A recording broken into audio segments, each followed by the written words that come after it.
إن الحمد لله نحمده ونستعينه ونستغفره ونؤمن به ونتوكل عليه ونعوذ بالله من شرور أنفسنا ومن سيئات أعمالنا من يهده الله فلا مضل له ومن يضلل فلا هادي له أشهد أن لا إله إلا الله وأن محمدا عبده ورسوله أما بعد يا أيها الذين آمنوا اتقوا الله حق تقاته ولا تموتن إلا وأنتم مسلمون يا أيها الناس اتقوا ربكم الذي خلقكم من نفس واحدة وخلق منها زوجها وبث منهما رجالا كثيرا ونساء واتقوا الله الذي تساءلون به والأرحام إن الله كان عليكم رقيبا يا أيها الذين آمنوا اتقوا الله وقولوا قولا سديدا يصلح لكم أعمالكم ويغفر لكم ذنوبكم ومن يطع الله ورسوله فقد فاز فوزا عظيما فإن أصدق الحديث كتاب الله وخير الهدي هدي محمد صلى الله عليه وسلم وشر الأمور محدثاتها وكل محدثة بدعة وكل بدعة ضلالة وكل ضلالة في النار أو كما قال عليه الصلاة والسلام. அன்புக்குரிய அல்லாஹ்வின் நல்லடியார்களே, அஸ்ஸலாமு அலைக்கும் வரஹ்மத்துல்லாஹி தஆலா வபரகாத்துஹு.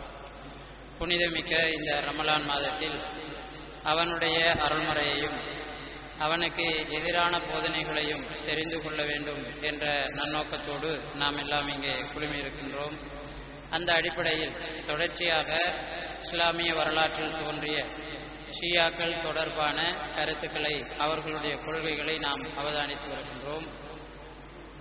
உமர் ரலியல்லாஹு அன்ஹு அவர்கள் குறிப்பிடுகிறார்கள், யார் இஸ்லாத்திற்கு முந்தைய காலம் பற்றி, அதாவது இஸ்லாத்திற்கு எதிரான கொள்கையை பற்றி எவன் தெரிந்து கொள்ளவில்லையோ அவனிடமிருந்து இஸ்லாம் கொஞ்சம் கொஞ்சமாக கலண்டு செல்லும் என்று உமர் ரலியல்லாஹு அன்ஹு அவர்கள் குறிப்பிடுகிறார்கள்.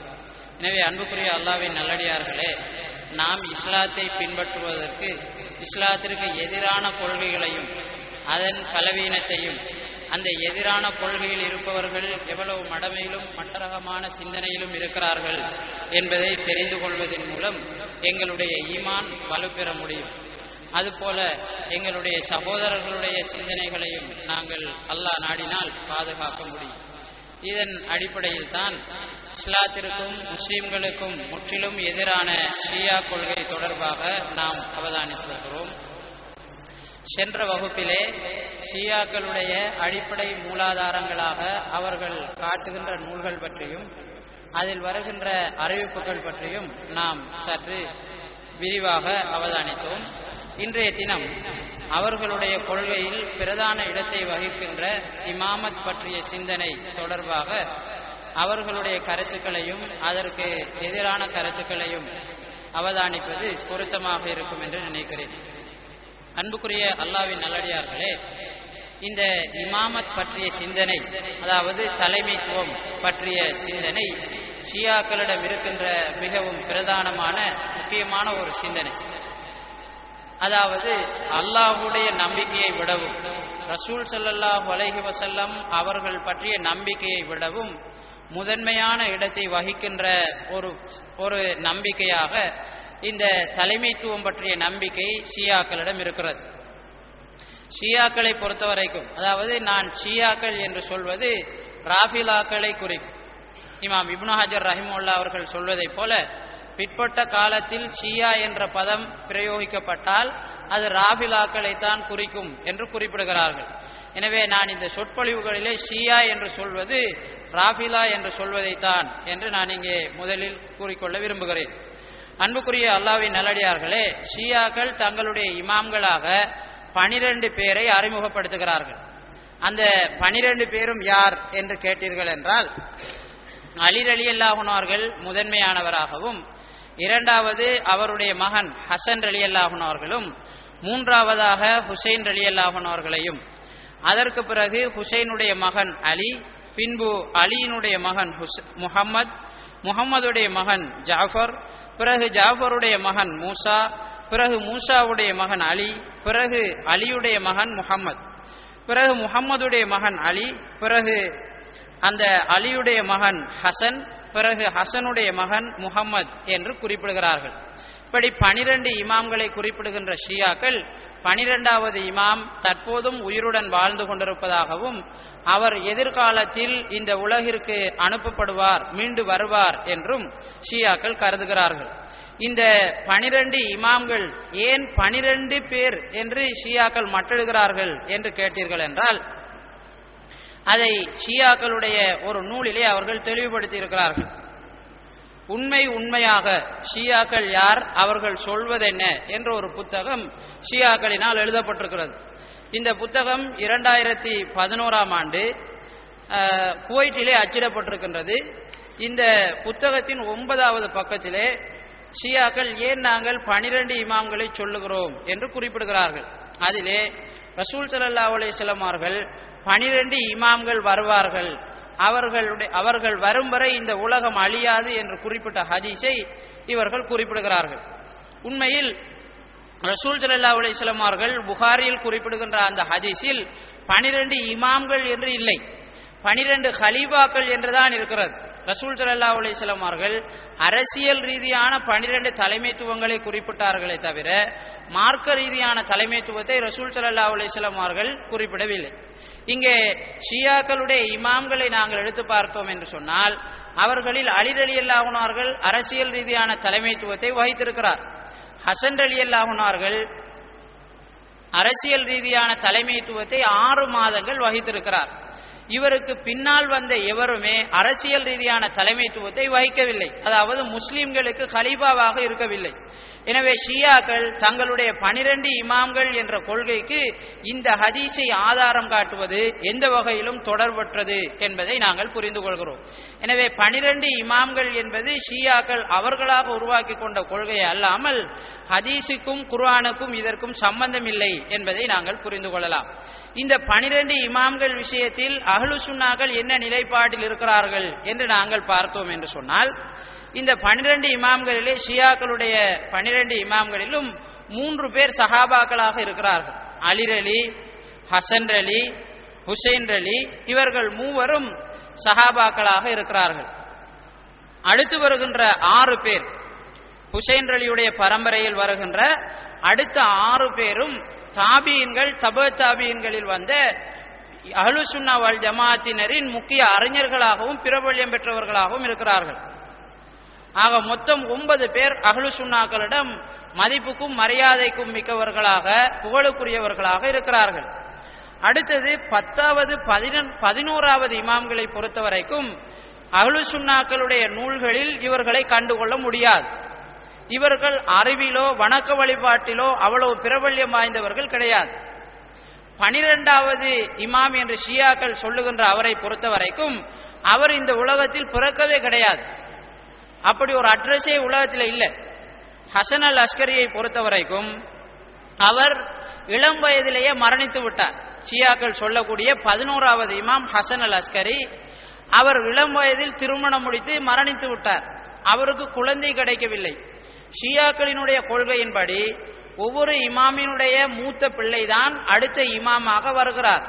எனவே இந்த 11வது இமாமுக்கு பிள்ளை கிடைக்காத போது 12வது இமாமுடைய இடத்தில் வெற்றிடம் நிலவுகிறது. யாருமே அந்த பதவிக்கு இல்லை என்கிற போது 12 இமாம்கள் வருவார்கள் என்ற ஷியாக்களினுடைய கொள்கை இங்கே பொய்ப்பிக்கப்படுகிறது.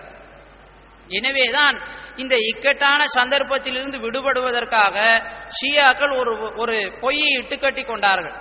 12வது ஆளாக முகம்மது என்று சொல்லக்கூடிய ஒரு குழந்தை ஹசன் அல் அஸ்கரிக்கு பிறந்ததாகவும், அந்த குழந்தை 5 வயது வரை உயிர் வாழ்ந்ததாகவும், அதற்கு பிறகு சாமுரா என்று சொல்லக்கூடிய இடத்திலே ஹசன் அல் அஸ்கரி அந்த குழந்தையை மறைத்து வைத்ததாகவும், பிற்பட்ட காலத்தில் அந்த குழந்தை வரும் என்றும் சொல்கிறார்கள். இந்த புத்தகத்திலே உண்மையாக என்று அச்சிடப்பட்டிருக்கின்ற இந்த புத்தகத்திலே இப்போது முகமது இப்னு ஹசன் அல் அஸ்கரிக்கு வயது, அதாவது 2011 அவர்கள் எழுதும்போது அவருடைய வயதை குறிப்பிடுகிறார்கள் 1119 வயது. ஹசன் அல் அஸ்கரிக்கு அவர்கள் வயது சொல்கிறார்கள். 15ஆம் பக்கத்திலே அவர்கள் இந்த புத்தகத்தை அச்சிடும் போது 16வது பக்கத்திலே சொல்கிறார்கள், 1176 வயதுடன் இப்போதும் அவர் உயிர் வாழ்ந்து கொண்டிருப்பதாக ஷியாக்கள் சொல்கிறார்கள். எதிர்காலத்திலே அவர் மீண்டும் இந்த உலகத்திற்கு வருவார். அந்த நேரம் அநியாயத்தினால் இந்த உலகம் நிரம்பி போயிருக்கும். அவர் நீதியை நிலைநாட்டுவார், அநியாயக்காரர்களுக்கு தண்டனை வழங்குவார் என்று ஷியாக்கள் நம்புகிறார்கள். அன்புக்குரிய அல்லாஹ்வின் நல்லடியார்களே, 1000 ஆண்டுகள் தாண்டியும் எப்படி ஒருவர் உயிரோடு வாழலாம்? இது உண்மையில் நாங்கள் கற்பனைக்கு எட்டாத ஒரு விஷயம். அவர் ரசூல் ஸல்லல்லாஹு அலைஹி வஸல்லம் அவருடைய சமுதாயமாக இருந்தால் அவருக்கு 60க்கும் 70க்கும் இடைப்பட்ட வயது தான். இது சின்ன பிள்ளைகளுக்கும் தெரிஞ்ச விஷயம் முஸ்லிம்கள்ல. ஆனா ஷியாக்களுக்கு இது தெரியாது.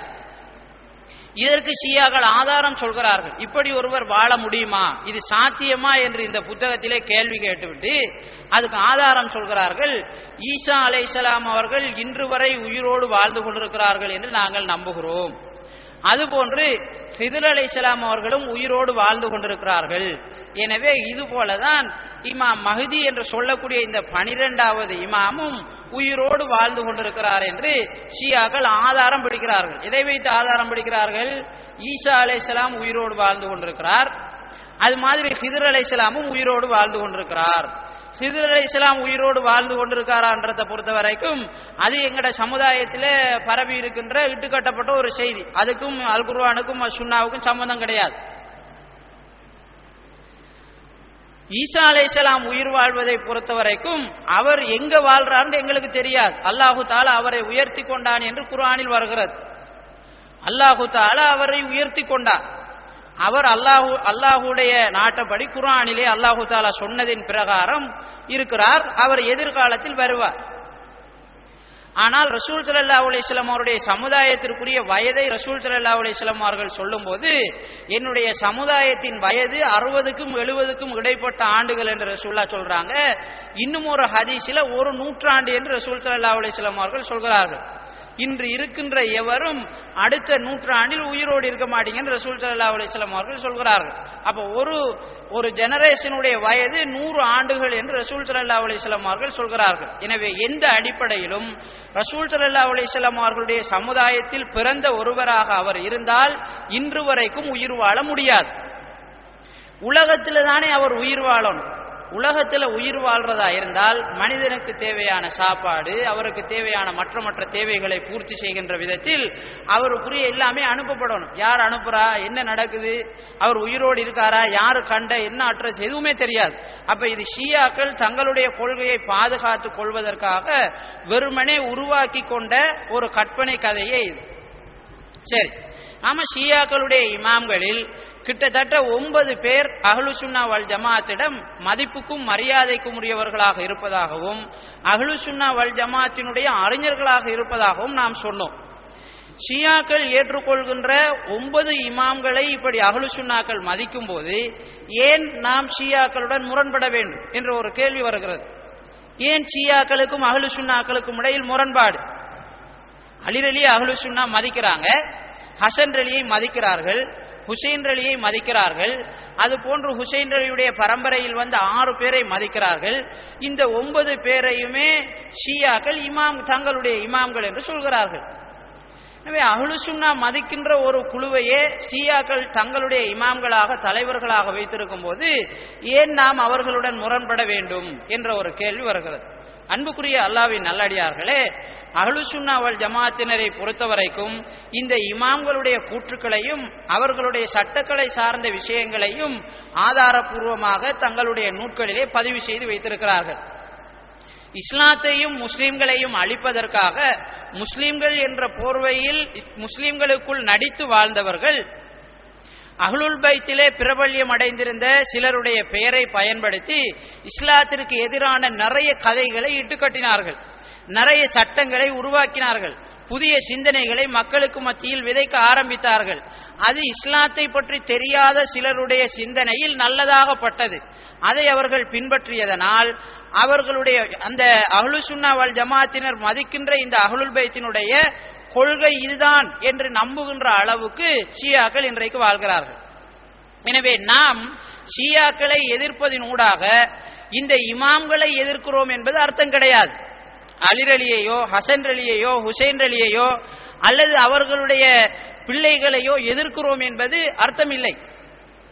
இந்த பிள்ளைகள் விஷயத்தில் இட்டுக்கட்டப்பட்டிருக்கின்ற செய்திகளை நாம் இனங்காட்டுவதன் மூலம் ஷியாக்களுக்கு இந்த சஹாபாக்கள், தாபியின்கள், தபா தாபியின்களில் வந்த அறிஞர்களின் உண்மையான செய்திகளின் மூலம் அவர்களுக்கு நேரான வழியை காட்டுவதற்கும், இந்த அறிஞர்களை இந்த பொய்களில் இருந்தும் இட்டுக்கட்டப்பட்ட செய்திகளில் இருந்தும் சிந்தனைக்கு முரண்படுகின்ற கற்பனை கதைகளில் இருந்தும் தூய்மையாக்குவதற்கு விரும்புகிறோம்.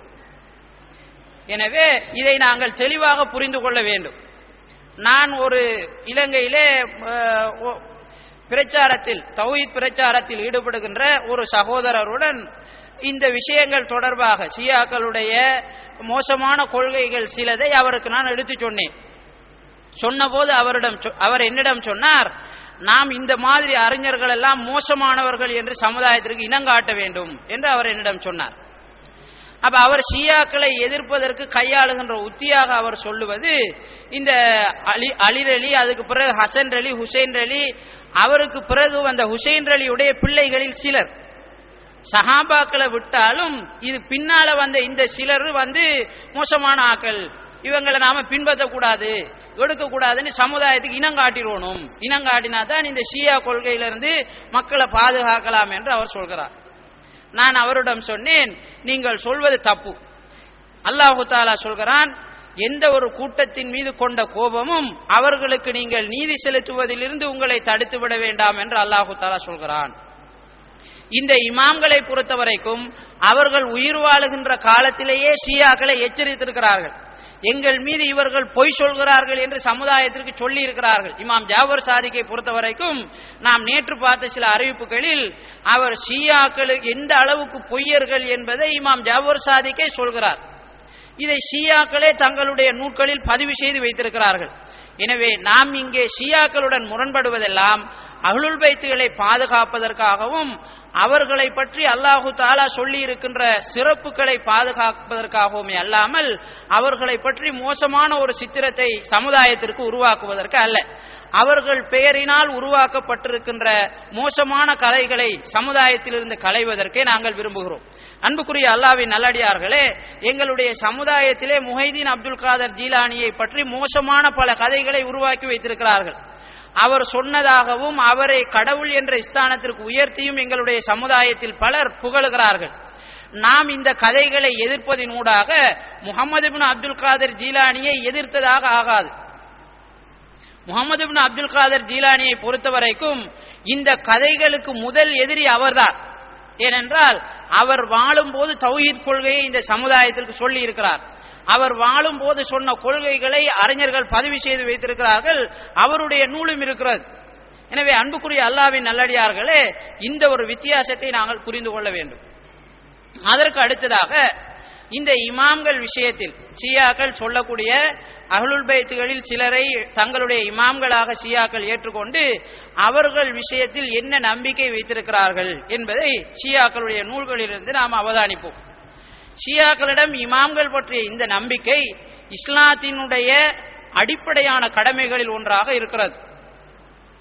ஷியாக்களுடைய பிரபல்யமான நூல், முக்கியமான நூல், முதன்மையான நூல் அல் காபி என்ற நூலிலே பதிவு செய்யப்பட்டிருக்கின்ற ஒரு அறிவிப்பில் இஸ்லாம் 5 தூண்களில் நிறுவப்பட்டுள்ளது. முதலாவது தொழுகை, இரண்டாவது ஜக்காத், மூன்றாவது நோன்பு, நான்காவது ஹஜ், ஐந்தாவது இமாமத் தலைமைத்துவம். இந்த 5 தூண்களிலும் இஸ்லாம் நிறுவப்பட்டுள்ளது என்ற அறிவிப்பு பதிவு செய்யப்பட்டிருக்கிறது. உண்மையில் ரசூல் ஸல்லல்லாஹு அலைஹி வஸல்லம் அவர்கள் என்ன சொல்கிறார்கள்? புனியல் இஸ்லாமு அலா ஹம்ஸின், இஸ்லாம் 5 தூண்களில் நிறுவப்பட்டுள்ளது. ஒன்று ஷஹாதத்து அல்லா இலாஹ இல்லல்லாஹ் வ அன்ன முஹம்மதர் ரசூலுல்லாஹ் என்று ரசூல் ஸல்லல்லாஹு அலைஹி வஸல்லம் அவர்கள் சொல்கிறார்கள். வணக்கத்திற்கு தகுதியான கடவுள் அல்லாஹு தஆலாவை தவிர வேறு யாரும் கிடையாது, அவனுடைய தூதர் முஹம்மது ஸல்லல்லாஹு அலைஹி வஸல்லம் அவர்கள் என்று நாம் சாட்சி சொல்ல வேண்டும் என்று ரசூல் ஸல்லல்லாஹு அலைஹி வஸல்லம் அவர்கள் சொல்லிட்டு பிறகு தொழுகை, நோன்பு, ஹஜ், ஜகாத் என்று சொல்லி ரசூல் ஸல்லல்லாஹு அலைஹி வஸல்லம் அவர்கள் சொல்கிறார்கள். இங்கே ஷியாக்களுடைய இந்த அறிவிப்பை பாருங்கள். அல்லாஹுவையும் ரசூலையும் நம்ப வேண்டும் என்ற அந்த இடத்தில் தலைமைத்துவம் பற்றிய நம்பிக்கையை அவர்கள் போட்டிருக்கிறார்கள். எனவே இஸ்லாம் நிறுவப்பட்டிருக்கின்ற அந்த 5 விஷயங்களும் ஷியாக்களிடமும் ஏனைய முஸ்லிம்களிடமும் வித்தியாசப்படுகிறது. நாம் அல்லாஹுவையும் ரசூலையும் நம்புகிறோம், அதற்கு பதிலாக அவர்கள் தலைவர்களையும் தங்களுடைய இமாம்களையும் நம்புகிறார்கள். அலி ரலியல்லாஹு அன்ஹு அவர்கள் சொன்னதாக பிஹாருல் அன்வார் என்று சொல்லக்கூடிய ஷியாக்களின் அடிப்படை நூல்களில் ஒன்றில் வருகின்ற செய்தியை பாருங்கள். நபி ஸல்லல்லாஹு அலைஹி வஸல்லம் அவர்களுக்கு பிறகு நான் தான் தலைவர் என்பதை யார் ஏற்றுக்கொள்ளவில்லையோ அவர் நபி ஸல்லல்லாஹு அலைஹி வஸல்லம் அவர்களை ஏற்றுக்கொண்டதினால் எந்த பயனும் கிடையாது. அப்ப வெறுமனே ஒருவர் ரசூல் ஸல்லல்லாஹு அலைஹி வஸல்லம் அவர்களை ஏற்றுக்கொள்வதினால் எந்த பயனும் கிடையாது என்று சொல்கிறார்கள். அவர் இமாமத்தை ஏற்றுக்கொண்டால்தான், இமாம்களை நம்பினால்தான் அவர் இஸ்லாத்தை ஏற்றுக்கொண்டதாக ஆகும். அப்படி இல்லை என்றால் அவர் இஸ்லாத்தை ஏற்றுக்கொண்டவராக மாற மாட்டார் என்று சொல்கிறார்கள். சரி, இஸ்லாம் 5 தூண்களில் நிறுவப்பட்டிருக்கிறது என்று சொல்லிட்டு இதுல ஆக முக்கியமானது எது என்று ஷியாக்களிடம் கேட்டால் தலைமைத்துவம் பற்றிய சிந்தனை தான் எல்லாவற்றையும் விட முதன்மையானது என்று ஷியாக்கள் சொல்கிறார்கள். அவர்களுடைய நூல்களில் ஒன்றில் வரக்கூடிய அறிவிப்பை பாருங்கள்.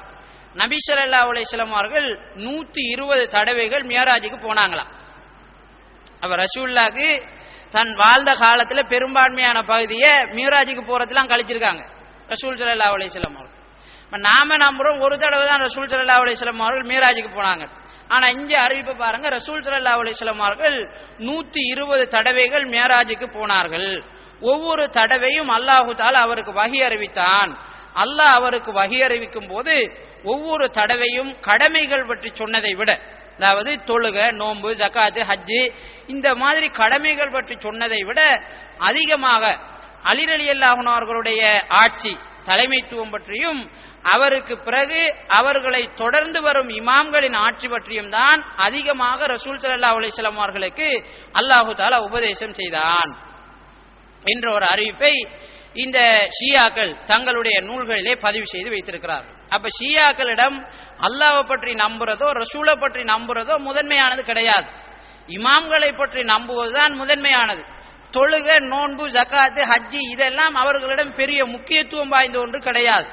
யார் இமாமை ஏற்றுக்கொள்கிறாரோ அவர் தொழுதாலும் சரி, தொழாட்டியும் சரி, நோன்பு நோற்றாலும் சரி, நோன்பு நோக்காட்டியும் சரி, அவருக்கு சுவர்க்கம் உறுதியாகிவிட்டது.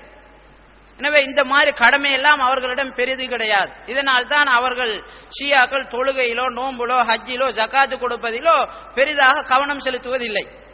நீங்க ஹஜ்ஜுக்கு போங்க, ஈரான்ல இருந்து எத்தனை பேர் வந்திருக்கான்னு தேடி பாருங்க, அஹ்லு சுன்னாக்கள்ல கொஞ்சம் பேர் வந்தா உண்டு, இல்லாட்டி காணையலாது.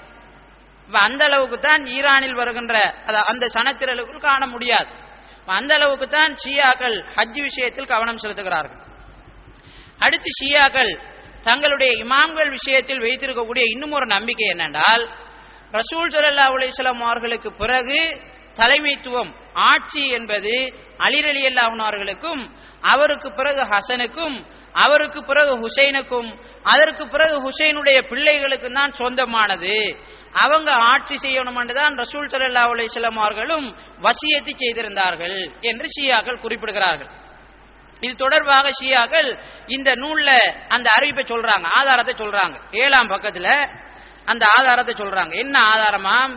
ரசூல் ஸல்லல்லாஹு அலைஹி வஸல்லம் அவர்கள் அலி ரலியல்லாஹு அன்ஹு அவர்களின் ஆணைக்கேற்ப முஸ்லிம் சமூகத்தை அரசியல் ரீதியாக வழிநடாத்தல், சிந்தனைக்கான வழிகாட்டல், சிக்கல்களை தீர்த்து வைத்தல், அவர்களது ஒழுக்கம், நற்பண்பு, உளப்பயிற்சிக்கான பங்களிப்பு போன்ற அனைத்து அம்சங்களுக்குமாக கதீர்கும் எனும் இடத்தில் வைத்து, தமது வாழ்வின் கடைசி கட்டத்தில் வைத்து தம்மோடு இறுதி ஹஜ்ஜை மேற்கொண்ட சஹாபாக்கள் சுமார் 1,20,000 பேர் முன்னிலையில் தம் பிரதிநிதியாக பிரகடனம் செய்தார்கள். யார? ரசூலுல்லாஹ்வுக்கு பிறகு அலி ரலியல்லாஹு அன்ஹு அவர்களை கதீர்கும் என்ற இடத்தில் வைத்து ரசூல் ஸல்லல்லாஹு அலைஹி வஸல்லம் அவர்கள் தனக்கு பிறகு கலீஃபாவாக நியமிக்கிறாங்க. 1,24,000க்கு மேற்பட்ட சஹாபாக்களுக்கு மத்தியில். இது பற்றி பல இறைவசனங்கள் இறக்கப்பட்டிருக்கின்றன. இந்த வசனம் என்னன்னு பார்த்தால் ஷியா அறிஞர்கள் தங்களுடைய நூல்கள்ல சொல்றாங்க. அல்லாஹு தஆலா ரசூல் ஸல்லல்லாஹு அலைஹி வஸல்லம் அவர்களுக்கு சொன்னானாம், பல்லிக் மா உன்சில இலைக்க, உனக்கு எது இறக்கி வைக்கப்பட்டதோ அதை நீ மக்களுக்கு எற்றி வை. ஃபஇல்லம் தஃஅல் ஃபமா பல்லகத ரிசாலதா, நீ அப்படி செய்யவில்லை என்றால் உன்னுடைய தூது செய்தியை எற்றி வைத்தவனாக நீ ஆக மாட்டாய் என்ற வசனத்தை ரசூல் ஸல்லல்லாஹு அலைஹி வஸல்லம் அவர்களுக்கு அல்லாஹு தஆலா இறக்கினானா. இதுக்கு முதல் அல்லாஹு தஆலா நிறைய சந்தர்ப்பங்கள்ல அலி தான் கலீஃபா என்று சொல்லி ரசூலுல்லாஹ்க்கு சொல்லியிருந்தானாம். ஆனால் ரசூல் ஸல்லல்லாஹு அலைஹி வஸல்லம் அவர்கள் ஏனைய சஹாபாக்களுக்கு பயந்துகிட்டு இருந்தாங்களாம். நம்ம சொன்னா என்ன நடக்கும், இவெல்லாம் என்ன செய்வானோ அப்படின்னு சொல்லி ரசூல் ஸல்லல்லாஹு அலைஹி வஸல்லம் அவர்கள் தன்னுடைய உயிருக்கும் அலிரலியுடைய உயிருக்கும் பயந்துகிட்டு இருந்தாங்களாம் ரசூலுல்லாஹ். கடைசி காலம் வந்துட்டு இனியும் சொல்லாம இருக்க முடியாது. அப்பதான் அல்லாஹ் தஆலா வசனத்தை இறக்கினான், சொல்லு மறைக்காது, இன்னும் முட்டாயினா என்ன, எப்படி நீ மௌத்தாயிட்டேன்னா மற யாரு சொல்றது, சொல்லுண்டு அல்லாஹ் தஆலா வசனத்தை இறக்கி வச்சானா. அப்பதான் ரசூல் ஸல்லல்லாஹு அலைஹி வஸல்லம் அவர்கள் கதீர் கும்ல ஹஜ்ஜிக்கு வந்த எல்லா சஹாபாக்களையும் கூட்டி சொன்னாங்க என்று சொல்லி ஏனைய நூல்களில் இந்த செய்தியை பதிவு செய்து வச்சிருக்கிறாங்க. இதுல சொல்லல, ஏன் சொன்னா மக்கள்கிட்ட பிரச்சனை ஆயும். அப்ப சூஜகமா இது பற்றி பல வசனங்கள் இறக்கி வைக்கப்பட்டிருக்கிறதுன்னு சொல்லி முடிச்சிருக்கிறாங்க. இந்த செய்தி என்ன, கதீர் கும்முடைய விஷயம் என்ன, என்ன நடந்துச்சுன்னு நாங்க பார்த்தோம் என்றால் முஸ்லீம்ல அந்த சம்பந்தமான அறிவிப்பு வருது. அது சம்பந்தமான அறிவிப்பை இமாம் முஸ்லிம் அவருடைய கிரந்தத்தில் பதிவு செய்து வைத்திருக்கிறாங்க. ரசூல் ஸல்லல்லாஹு அலைஹி வஸல்லம் அவர்கள் கதீர் கும் என்ற இடத்தில் வைத்து, மதீனாவுக்கும் மக்காவுக்கும் இடைப்பட்ட கதீர் கும் என்று சொல்லக்கூடிய இடத்தில் வைத்து ரசூல் ஸல்லல்லாஹு அலைஹி வஸல்லம் அவர்கள் எங்களுக்கு உபதேசம் செய்தார்கள். முதலிலே குர்ஆனை பற்றி அதிகமாக உபதேசம் செய்தார்கள். அதை பற்றி பிடித்துக் கொள்ளுமாறும் அதில் தான் நேர்வழி இருக்குமாறும் சொன்னார்கள். அதற்கு பிறகு ரசூல் ஸல்லல்லாஹு அலைஹி வஸல்லம் அவர்கள் உதக்கிருக்குமுல்லாஹ ஃபி அஹ்லி பைத்தி, நான் என்னுடைய குடும்பத்தார் விஷயத்தில் அல்லாஹுவை உங்களுக்கு ஞாபகப்படுத்துகிறேன் என்று 3 தடவை சொன்னார்கள் என்று அந்த ஹதீஸிலே பதிவு செய்யப்பட்டிருக்கு. இதுதான் கதீர் கும்ல நடந்த விஷயம். திருமிதி, அபூதாவுத் போன்ற கிரந்தங்கள்ல வரக்கூடிய செய்தியில இன்னும் ஒரு வார்த்தையும் கூடுதலா வருது. என்ன, மன் குந்து மௌலாஹு ஃப அலியுன் மௌலாஹு, யார் என்னை நேசிக்கிறாரோ அவர் அலியையும் நேசிக்கட்டும், யாருக்கு நான் நேசனாக இருக்கிறேனோ அவருக்கு அலியும் நேசராக இருக்கட்டும் என்று ரசூல் ஸல்லல்லாஹு அலைஹி வஸல்லம் அவர்கள் சொன்னதாக அந்த திருமிதி, அபூதாவுத் போன்ற கிரந்தங்கள்ல வார செய்தியில இடம்பெறுது. இது அல்லாம வேறு வேறு பல வார்த்தைகளும் வருகிறது. அந்த மாதிரி வார்த்தை வர எல்லா அறிவிப்புமே பலவீனமான செய்திகள். இதுதான் ஓரளவு ஏற்றுக்கொள்ளக்கூடிய செய்தி. இவ்வளவுதான் கதீர் கும்ல நடந்தது. இதுல ரசூல் ஸல்லல்லாஹு அலைஹி வஸல்லம் அவர்கள் உண்மையில நீங்க யோசிச்சு பாருங்க, எனக்கு பிறகு அலி தலைவர் என்று ரசூலுல்லாஹ் சொன்னதுக்கு ஏதாவது இருக்கா? என்னுடைய குடும்பத்தின் விஷயத்தில் அல்லாஹுவை நீங்கள் உங்களுக்கு ஞாபகப்படுத்துகிறேன் என்றா எனக்கு பிறகு அலி தலைவர் என்ற அர்த்தமா, அல்லது என்னுடைய குடும்பத்தை நீங்க பாதுகாருங்க, என்னுடைய குடும்பத்துக்கு அநியாயம் செய்யாதீங்க, என்னுடைய குடும்பத்திற்கு கொடுக்க வேண்டியதை கொடுங்க என்றது அர்த்தமா, அவங்களோட நல்லா இருங்கன்றது அர்த்தமா? ஒரு தந்தை கிட்ட போய் நீங்க உங்களோட பிள்ளை விஷயத்துல அல்லாஹ்வை பயந்துக்குங்க என்றால், அல்லாஹ் உங்களுக்கு நான் ஞாபகப்படுத்துறேன் என்றால் அந்த தந்தை பிள்ளையை பின்பற்றணும்னு அர்த்தமா? தனக்கு தலைவராக அந்த பிள்ளையை எடுக்கணும்னு அர்த்தமா? கிடையாது. எனவே தலைமைத்துவத்துக்கும் இந்த ஹதீஸுக்கும் எந்த சம்பந்தமும் கிடையாது. சரி, ஏன் ரசூல் ஸல்லல்லாஹு அலைஹி வஸல்லம் அவர்கள் கதீர் கும் என்ற இடத்தை தெரிவு செய்தார்கள்? கதீர் கும்ல ஏன் நின்றாங்க என்று பார்த்தோமா இருந்தால் இஸ்லாமிய அறிஞர்கள் அதை தெளிவுபடுத்துகிறார்கள். பிதாயா வன் நிஹாயா போன்ற நூல்களில் ஆதாரபூர்வமான செய்திகள் பதிவு செய்யப்பட்டிருக்கிறது. ரசூல் ஸல்லல்லாஹு அலைஹி வஸல்லம் அவர்கள் யமன் நாட்டுக்கு காலித் இப்னு வலீதுடைய தலைமையில் ஒரு படையை அனுப்பி வைத்திருந்தார்கள். அவர் போய் யமன் பிரதேசத்தை கைப்பற்றிட்டார்.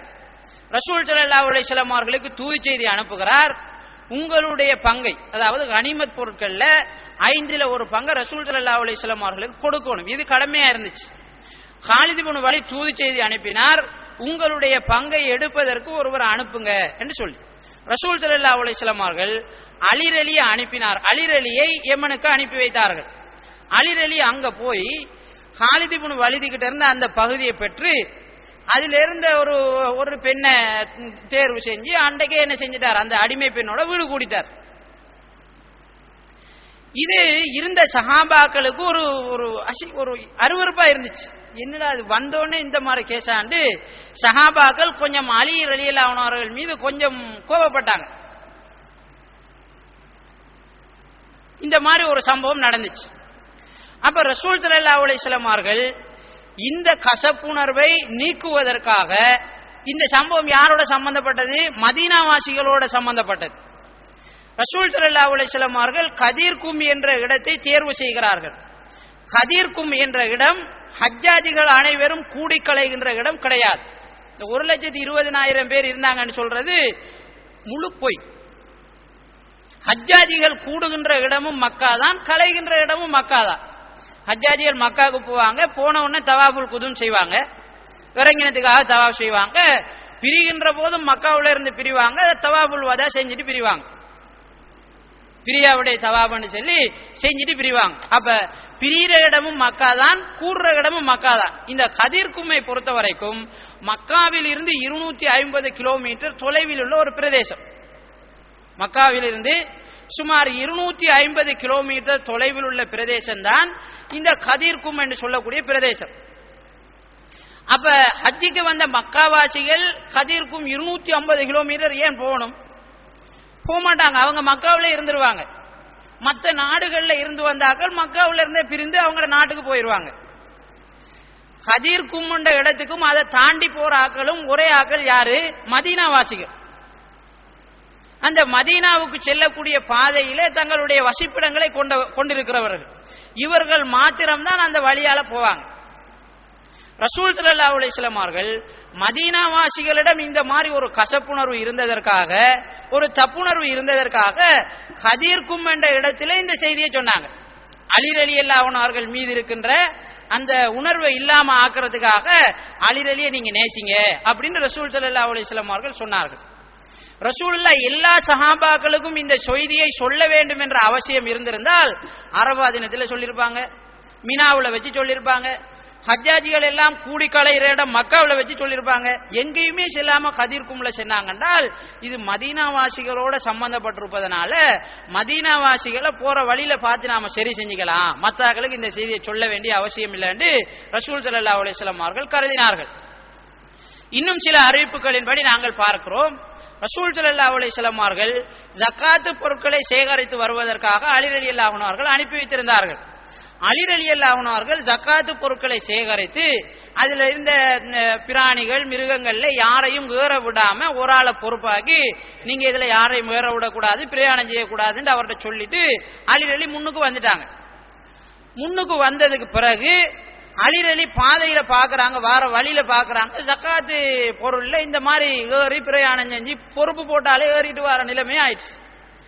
அலி ரலி கோபம் ஆயிட்டு கடுமையா அலி ரலி ஏசுறாங்க.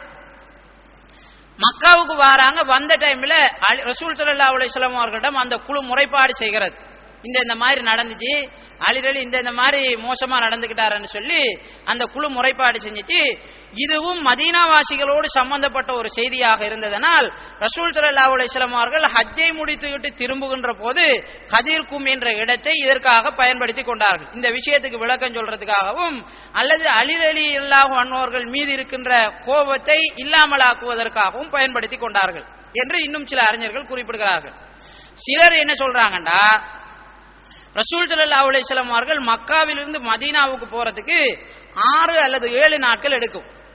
6 அல்லது 7 நாட்கள் எடுக்கும்.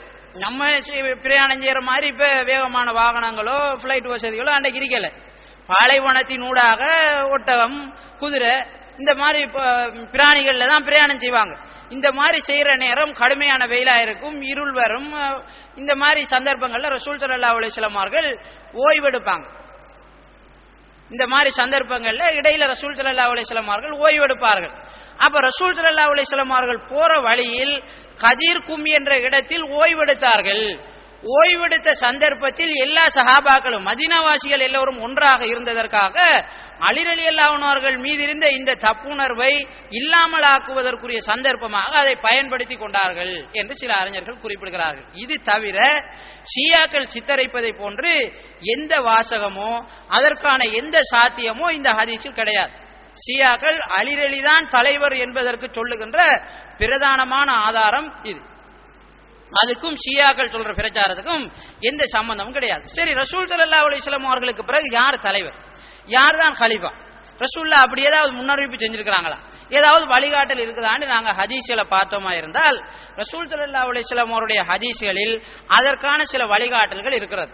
ரசூல் ஸல்லல்லாஹு அலைஹி வஸல்லம் அவர்கள் நேரடியா பேரை குறிப்பிட்டு சொல்லாட்டிலும் அதற்கான வழிகாட்டல்கள் இருக்கிறது. ரசூல் ஸல்லல்லாஹு அலைஹி வஸல்லம் அவர்கள் உயிரோடு இருக்கும்போது ரசூலுல்லாவே தொழுகை நடத்துவாங்க, வேற யாரும் தொழுகை நடத்தினது கிடையாது. ரசூல் ஸல்லல்லாஹு அலைஹி வஸல்லம் அவருடைய கடைசி தருவாயில் நோய்வாய்ப்பட்டிருக்கின்ற நேரம் ரசூல் ஸல்லல்லாஹு அலைஹி வஸல்லம் அவர்கள் முரு அபூபக்ரின் ஃபல் யுஸல்லி, அபூபக்கரை சொல்லுங்க அவர் தொழுவிக்கட்டும் என்று ரசூல் ஸல்லல்லாஹு அலைஹி வஸல்லம் அவர்கள் சொன்னார்கள். ஆயிஷா அலி சொன்னாங்க, யா ரசூலுல்லாஹ், அவர் அந்த மாதிரி உங்களோட இடத்துல நின்று தொழுவிக்கிற அளவுக்கு சக்தி பெற்றவர் இல்லை, அவரால் முடியாது அப்படின்னு ஆயிஷா ரலியல்லாஹு அன்ஹா அவர்கள் சொன்னார்கள். ரசூல் ஸல்லல்லாஹு அலைஹி வஸல்லம் அவர்கள் திரும்ப திரும்ப சொல்லி அபூபக்கர் அலியே தொழுவிக்க சொல்லி சொன்னாங்க. அப்ப இந்த ஹதீஸினூடாக எங்களுக்கு என்ன தெரிய வருது என்றால், ரசூல் ஸல்லல்லாஹு அலைஹி வஸல்லம் அவர்கள் உயிரோடு வாழும்போது தனக்கு அடுத்த ஸ்தானத்தை அபூபக்கர் ரலியல்லாஹு அன்ஹு அவர்களுக்கு கொடுத்திருக்கிறார்கள் என்பது எங்களுக்கு தெரிகிறது. ஒன்று நான் தொழுவிக்கணும் அல்லது அபூபக்கர் தொழுவிக்கணும் ரசூல் ஸல்லல்லாஹு அலைஹி வஸல்லம் அவர்கள் விரும்பி இருக்கிறார்கள். அப்ப ஒரு ஆன்மீக ரீதியான விஷயத்திற்கு தலைமை தாங்குகின்ற பொறுப்பை ரசூல் ஸல்லல்லாஹு அலைஹி வஸல்லம் அவர்கள் அபூபக்கர் அலி கொடுக்கிறார்கள் என்றால், உலக ரீதியான விஷயங்களில் தலைமை தாங்குகின்ற பொறுப்பை அவருக்கு கொடுக்கிறது சிம்பிளான விஷயம், சாதாரணமான ஒரு விஷயம். ரசூல் ஸல்லல்லாஹு அலைஹி வஸல்லம் அவர்களும் ஒரு பெண்மணி வருகிறார், ஒரு விஷயம் சம்பந்தமா கேட்கிறாங்க. ரசூல் ஸல்லல்லாஹு அலைஹி வஸல்லம் அவர்கள் நாளைக்கு வான்னு அனுப்பி வைக்கிறாங்க. அந்த பெண்மணி சும்மா போகல, நம்மடாக்கள்னா சரி நாளைக்கு வருவோம்னு போயிருப்பாங்க. அந்த பொம்பளை ரசூல் ஸல்லல்லாஹு அலைஹி வஸல்லம் அவர்கிட்ட கேட்க, அல்லாஹ்வின் தூதரே, நாளைக்கு நான் வார நேரம் சம்டைம் நீங்க இல்லைன்னா நான் என்ன செய்யறது, நீங்க மௌத்தாயிரலாம், நீங்க இல்லாம போகலாம், என்ன செய்யற என்று அந்த பெண்மணி ரசூல் ஸல்லல்லாஹு அலைஹி வஸல்லம் அவரிடம் கேட்கிறார்கள்.